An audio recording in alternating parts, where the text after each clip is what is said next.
ஹரே கிருஷ்ணா. ஓம் நமோ பகவத்தே வாசுதேவாய. ஹரே கிருஷ்ணா. ஸ்ரீமத் பகவத்கீதை அத்தியாயம் 1, குருக்ஷேத்திர போர்க்களத்தில் படைகளை கவனித்தல். அதில் பதம் 41.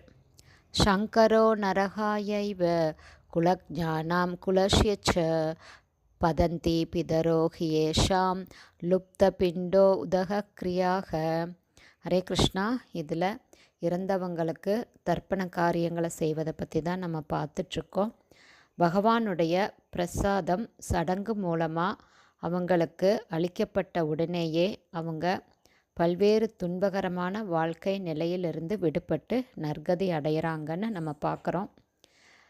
நாம் தரக்கூடிய அந்த உணவும் நீரும் அவங்க எங்கே இருந்தாலும் அவங்களுக்கு போகும். அது சாஸ்திரங்களில் பகவத்கீதை, பாகவதம், புராணங்கள்னு எல்லா சாஸ்திரங்களையும் சொல்லப்பட்டிருக்குது. அவங்க எப்படி அவங்களுக்கு போகும், அவங்க எந்த லோகத்தில் எந்த உடலில் இருக்காங்க, எப்படி அவங்களுக்கு அது போய் சேரும் அப்படின்னு நீங்கள் கவலைப்பட வேண்டாம், அதை நான் பார்த்துக்கிறேன் அப்படின்னு பகவான் சொல்கிறாரு.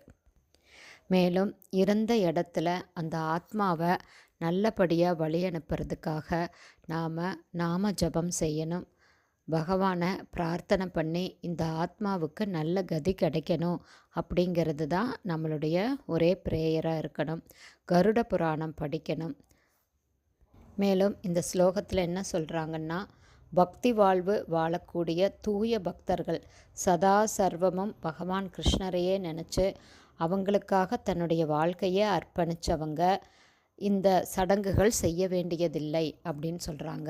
ஏன்னா பாகவதத்தில் முகுந்தனுடைய பாத கமலங்களை சரணடைந்த ஒருவன் எல்லா கடமைகளிலிருந்தும் விடுபட்டு தேவருக்கோ முனிவருக்கோ மற்ற உயிர்களுக்கோ குடும்ப அங்கத்தினருக்கோ மனித குலத்திற்கோ முன்னோருக்கோ எந்த விதத்திலும் கடன்பட்டவன் இல்லை அப்படின்னு ஸ்ரீமத் பாகவதம் 11வது ஸ்கந்தம் 5ஆம் அத்தியாயம் 41வது பதம் சொல்லுது.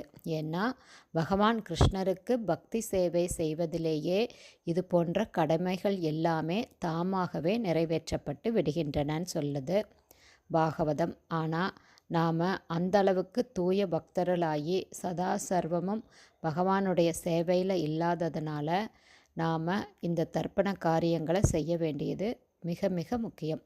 ஹரே கிருஷ்ணா. இதனுடைய தொடர்ச்சி நாளைக்கு பார்க்கலாம்.